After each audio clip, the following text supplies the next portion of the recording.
Welcome to the deep dive. Today, we're really getting into the relationship between China and Africa. It's complex, multifaceted. Absolutely.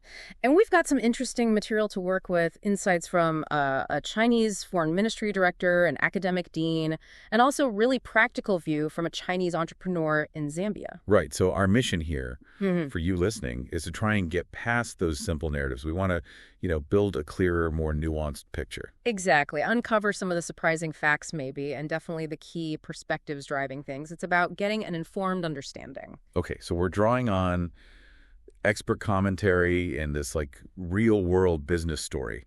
Should give us a good mix. Hopefully, yeah, a richer picture. All right, let's dive in. To really grasp where things stand now, we probably need to start with the history, right? Where did this all begin? You're spot on. This isn't new. It goes way back. Built by older generations of leaders, and it's something that's been, consciously continued. And China definitely remembers the support it got from African nations in the past. Oh, absolutely. That's a key element, especially that crucial moment with the UN in 1971. Ah, yes. Getting the PRC's seat back. UN Resolution 2758. Yeah. That feels like a really foundational event for the relationship. Totally foundational. African nations were, well, instrumental in that. The two Algiers proposal, Albania and Algeria leading it, had massive support from African countries. How many exactly? Well, half the initial co-sponsors were African, and when the vote actually happened, 26 out of the 76 countries voting yes were African nations. That's huge. Real solidarity. Wow. That's significant backing. And wasn't there that story about the Tanzania representative, Salim Ahmed Salim? Yes, dancing in the UN hall when it passed. He later became prime minister, of course. Gives you a sense of the emotion, the shared feeling. It really does, and it speaks volumes that he received the China Friendship Medal just back in 2019. Shows that long memory. So that historical connection, it runs deep.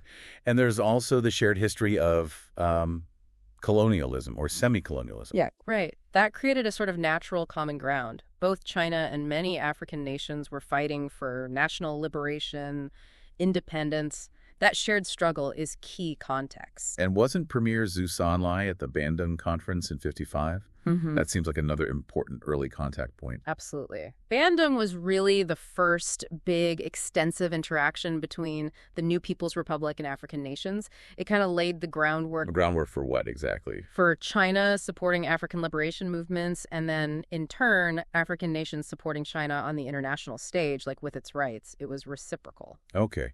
And then there's Mao's Three Worlds theory in the 70s. Yeah. That always felt like a unique framework. It was, and quite strategic. He laid it out, meeting with Zambian President Kanda in 74. You had the First World, U.S., Soviet Union. Right, the superpowers. Then the Second World, Japan, Europe, Canada, the sort of developed bloc. And then the Third World, which crucially included all of Africa, along with other developing nations. What was the significance of lumping them all together like that? It wasn't just descriptive. It was about highlighting shared interests, the massive population of this third world, and framing it as a potential force. It emphasized solidarity against the superpowers, and its ideas about South cooperation are still relevant. Interesting. It really frames the geopolitical thinking back then. And speaking of consistent signals, there's that tradition of the Chinese foreign minister always visiting Africa first each year. Yes, since 1991. Every single year. It's a very clear signal about the priority China places on Africa. And that was reinforced by President Xi Jinping's visit in 2013, wasn't it? Definitely. That's when he laid out those principles: sincerity, real results, amity, and good faith. That visit really felt like it elevated the relationship again to a new level. And they even kept that tradition going during the pandemic. Remarkably, yes. This January, the foreign minister visited 5 African countries, despite all the travel issues. It just underscores how fundamental this relationship is seen to be, that history matters. Okay, so that brings us more towards the present. We hear this term China heat, used sometimes in Africa. What does that actually mean on the ground? It basically points to this growing buzz and interest within African countries about China's own development story. How did China achieve such rapid growth? How did it lift so many out of poverty? There's a real eagerness to learn. And it's not just interest, right? The economic ties have exploded. Oh, massively. The numbers are, well, pretty staggering. Trade is now around $200 billion a year. Which is what, compared to before? It's about 20 times what it was just 20 years ago. And direct investment from China into Africa is around $50 billion stock now. That's 100 times what it was 20 years back. Huge increases. Incredible growth. And there's the Forum on China-Africa Cooperation, FOCAC, coming up soon in Dakar. That's right, in Senegal. That meeting will be really important for setting the agenda for the next 3 years. What are we expecting to see come out of that? Well, likely continued focus on trade and investment infrastructure, of course, but also increasingly a focus on sharing China's experience with poverty reduction. Yeah. We might see specific exchange programs or measures announced within that FOCAC framework. That sharing of poverty alleviation experience seems quite significant, given China's track record. But, you also hear that other narrative, especially in Western media, the neo-colonialism charge. How does that land in Africa itself? Yeah, that's a really important point. That narrative is out there, mainly in Western reporting. But the prevailing view across much of Africa seems quite different, generally more positive. How so? The feeling is often more about partnership, development, mutual benefit. The idea of unity and prosperity seems to resonate more than the old colonial divide and rule tactic. People see tangible projects. So cooperation over exploitation from many African viewpoints. That seems to be the dominant feeling. There's an anecdote from a former Tanzanian leader visiting China. He talked about how few engineers the British trained during decades of colonial rule. Right. And he contrasted that with the technical skills African nations have built up since, sometimes with Chinese help, sometimes independently. It suggests a feeling that current partnerships are actually building capacity. And what about the debt trap idea? That gets a lot of airtime here. It does, but again, within Africa, it's often viewed quite skeptically. People remember actual colonialism, and they tend to evaluate current economic relationships based on, well, their own experiences and needs, which might lead to a different conclusion than you read about elsewhere. It really highlights the need to listen to those perspectives directly. And that brings us to the entrepreneur in Zambia. His story seems to ground these big ideas. Exactly. The honey production example, it's very concrete. What were the key takeaways there? Well, first, direct investment creating jobs like 600 or 700 local jobs. And the wages reportedly were significantly higher than the local average. That's quite direct impact. Right. Jobs and better wages. But maybe even more importantly, it was how he did it. Instead of just buying raw honey and shipping it out, which is apparently the old model, he focused on building a Zambian brand, adding value locally. And that meant more money stayed in the community. Significantly more. He apparently increased the income for something like 20,000 local bee farmers by about 5 times. 5-fold increase. That's huge. Wow. That's transformative potential right there. It really speaks to the whole industrialization point. Absolutely. It shows the potential for Africa moving beyond just supplying raw materials towards made in Zambia, made in Africa. And China's recent Manufacturing for Africa initiative, mentioned by the foreign minister, seems to align with that desire. It makes sense. China itself went through so many stages of industrialization, perhaps quickly. Does that offer relevant experience for African nations? That's a really interesting thought. Because China's own journey was so compressed, covering elements of multiple industrial revolutions almost simultaneously, it might offer a wider range of relevant experiences or technologies for African countries, which are themselves at very different stages of development. We already see Chinese tech having a big impact, right? Smartphones, digital TV. Definitely. Those affordable smartphones, often from Chinese brands, have revolutionized connectivity. Digital TV has skipped over older infrastructure, too.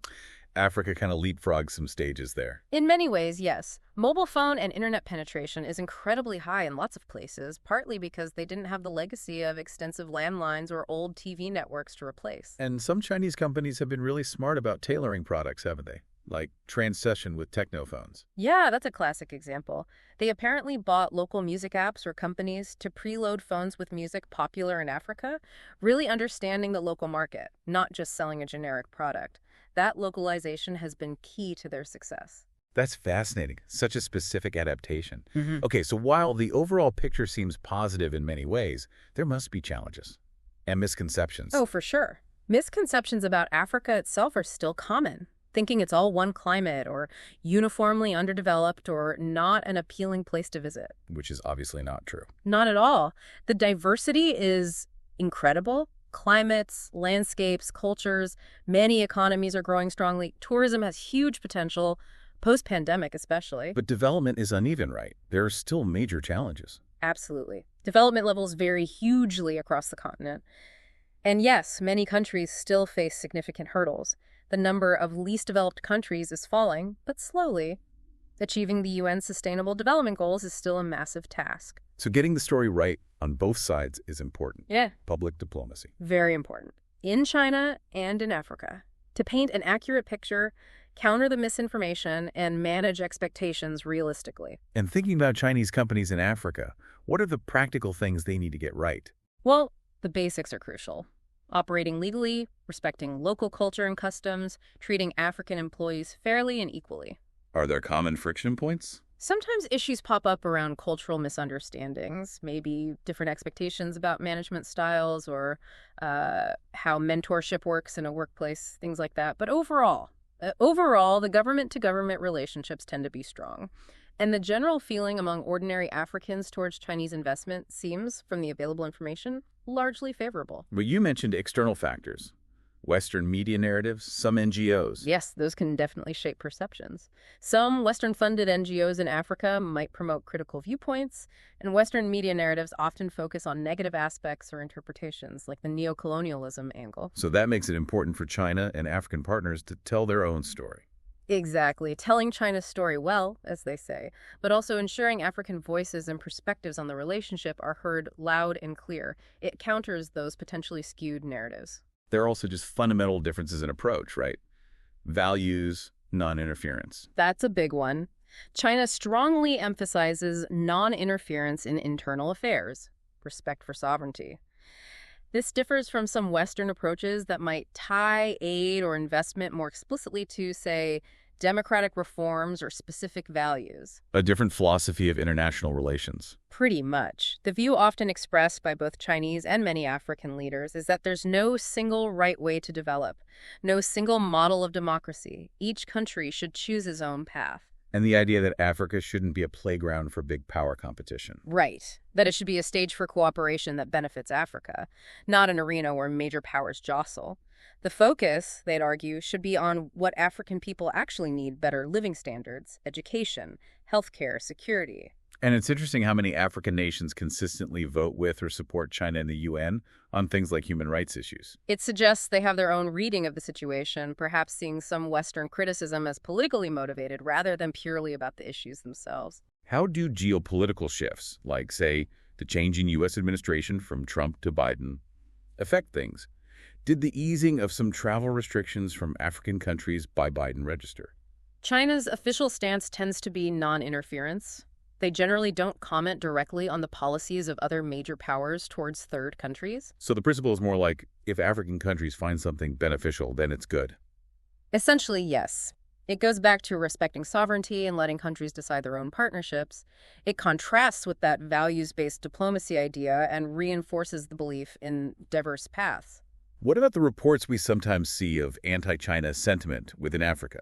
Is Lohua, as it's sometimes called, a significant trend? It's important to be clear here. There have been isolated incidents or expressions of negative sentiment in specific places, but the evidence suggests these don't represent the majority view across the continent. What kind of incidents are we talking about? Often they're linked to specific local issues. For example, legal disputes around big infrastructure projects like the standard gauge railway in Kenya had some controversies, but these are often specific legal or contractual disagreements. In China's response Is generally to state respect for the host country's laws and sovereignty in handling such matters through their own legal systems. So these isolated cases shouldn't define the whole relationship. No, they really shouldn't overshadow the broader picture, which seems much more positive. But it does highlight the need for more voices, especially African voices, to be part of the global conversation about these ties. Including Chinese people sharing their experiences in Africa. Yes. Diplomats, journalists, business people, even tourists. Sharing those authentic, ground-level stories can help provide a more balanced perspective than you might get otherwise. Now, flipping it around, what about social integration issues inside China? We occasionally hear about friction involving Africans, like that incident in Guangzhou during early COVID lockdown. That's obviously a sensitive point. The official line is that China is a country ruled by law, And everyone, foreign nationals included, is treated equally under that law, regardless of nationality, race, or religion. So incidents are treated as individual cases. Yes, specific instances of, say, not following health regulations during the pandemic were handled according to the law applicable to anyone, not just Africans. It's also worth noting the actual numbers, sometimes online estimates of Africans in places like Guangzhou, are highly inflated. What are the more realistic figures? Official estimates around 2020 suggested maybe 8,000 to 9,000 Africans residing legally in Guangzhou, much lower than some claims. The point is, China sees itself as open to foreigners who follow the law and have proper documentation. But if laws are broken, then legal consequences follow no matter where someone is from. That's the standard legal process. And China seems pretty confident in allowing open discussion about differing views on these things. okay, so context and verified facts are key there too. Absolutely. And as we sort of wrap this up, the main message coming from the top in China remains very consistent. President Xi's commitment to solidarity and cooperation with Africa.